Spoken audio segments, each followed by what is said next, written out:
Kabocha is the Japanese word for pumpkin, so calling it a kabocha squash here is just calling it a pumpkin squash. Also, in Australia, they just call this a pumpkin. But you can tell it's not native to Australia because it's not trying to kill you. One tip I like to talk about right off the bat is the kind of knife you use when dealing with squash and pumpkin. When chopping them up, I will use my bone cleaver, the same kind that I use for cutting chicken bones and pork bones. You can tell the difference in thickness between my regular cleaver to the right and my bone cleaver to the left. The last thing you want to do is ruin the delicate edge or the blade itself by hacking through a pumpkin or squash. This is why even though you're vegetarian, everyone should have a bone cleaver. In fact, I cook through so many of these, I use my bone cleaver more for vegetables than I do for meat. So even if we're going to cook these 3 ways, the preparation is all the same. Cut them into small manageable pieces, taking extra care to take off the nubby little woody end pieces, which is the official horticultural term for them. Also, like any pumpkin, there are seeds in the middle which you can remove and roast if you want to. You will notice that one thing that I did not do was peel the skin. When fully cooked, the skin on kabocha is completely edible. Personally, I never thought it was worth the work to peel it. You could if you wanted to. I also think the contrast in colors is really pretty. Today we're gonna roast and steam the squash, as well as learn how to make a kabocha miso soup. To roast it, you'll need olive oil, some garam masala, some hanout, some smoked paprika, some Aleppo pepper, which is optional, and maple syrup, which is not optional. The first thing you're gonna do is gather 1 entire pumpkin's worth of kabocha into a bowl. I say 1 entire pumpkin because this happens to be one of my favorite preparations for it, so I just want to use more.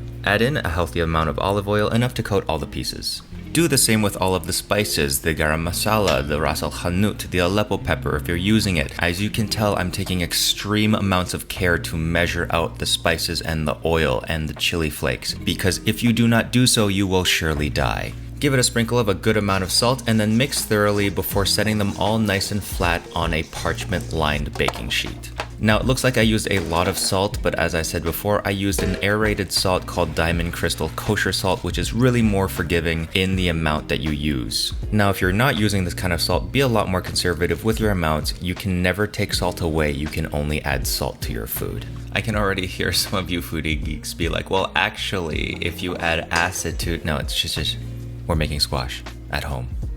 It's fine.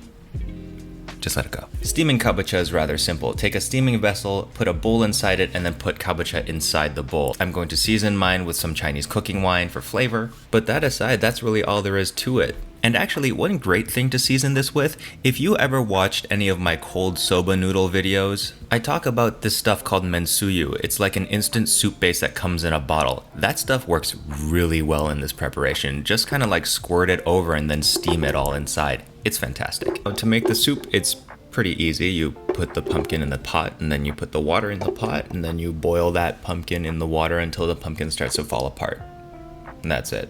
I do really like the fact that I'm using my steamer base to make the kabocha soup that is going to make the steamed kabocha on the second tier. That's just like a level of efficiency that tickles my brain in all the right places. This is instant dashi, a soup base used a lot in Japanese cooking. I'm going to use it to punch up the flavor of my soup a little bit. So when I said that's it after water and squash, I was indeed lying. But you knew that because I told you we were going to make a miso soup out of this. The time for steaming and boiling are almost the same. For steaming, I would check after 20 minutes, but you probably need closer to 30-35. And for boiling, you need about 45 minutes before it really starts to break down and thicken the soup. Roasting the squash takes almost as long as boiling them. I would say 45 minutes at 375 degrees. Checking after 35 minutes to see if they're fork tender, and I do mean Fahrenheit. Roasting them is my favorite preparation for this because it is the most versatile. Not only can you serve it on its own as a side, but you can actually serve it cold as a base for a really nice salad. Of all the 3 preparations, steaming them happens to be the healthiest. Not only does it require no oil to cook, but it also requires the least amount of salt to make it flavorful. And by the very mechanics of steaming itself is one of the healthiest ways to cook your food because of the way that it preserves the vitamins and the minerals in all of the food that you cook. And none of the vitamins are lost in any kind of cooking method that requires a liquid, such as boiling or simmering, where you put the squash in and then remove them from the water. This doesn't count if you're making soup though, because the vitamins are just hanging out in the soup. And as you can tell, all the different ways of cooking produce different kinds of textures with the squash, even though they're all cooked for the same amount of time under pretty high amounts of heat. Now, making any soup into a miso soup is relatively simple. Just take the broth of whatever it is you cooked in there, and then using a strainer, this is my favorite way of doing it, using a strainer, break up the miso paste in the strainer so that it distributes evenly throughout the broth and you don't have to worry about little chunks of miso paste like floating around in the soup.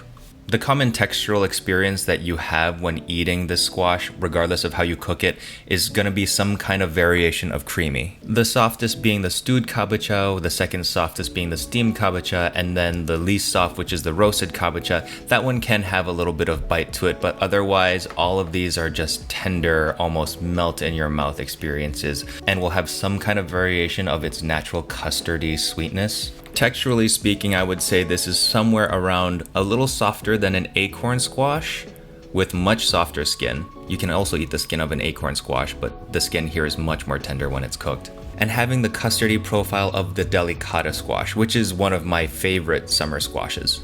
Unlike the delicata squash though, kabocha is available in Michigan year-round. I think because of how hardy it is, it travels a lot better. So even though we grow kabocha here in Michigan during the late summer, early fall months, they do ship it when it's off season from Mexico just because they travel a lot better. Delicata squash, it doesn't travel well at all. Now, to truly enjoy your roasted kabocha, you need to drizzle it on with a bit of preferably B grade or C grade maple syrup. The letterings don't account for any kind of amount of quality. B grade and C grade, as maple syrups go, just taste a lot more deep and rich of maple.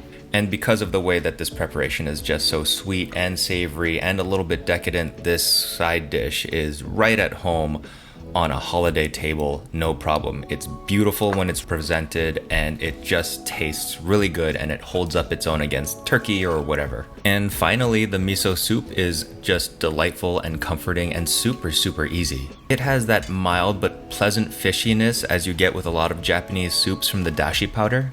But because miso is just so flavorful on its own, you can get away without using it if that is your preference. The tiniest bit of salt in the water, maybe a touch of sugar if you're buying your kabocha off season, and then just mix in your miso paste and you've got a perfectly nice kabocha miso soup. People say you shouldn't boil the soup after putting the miso in it, so I would just let the kabocha just rest in the miso soup broth so that it can absorb some of that flavor before you serve it. And that's it.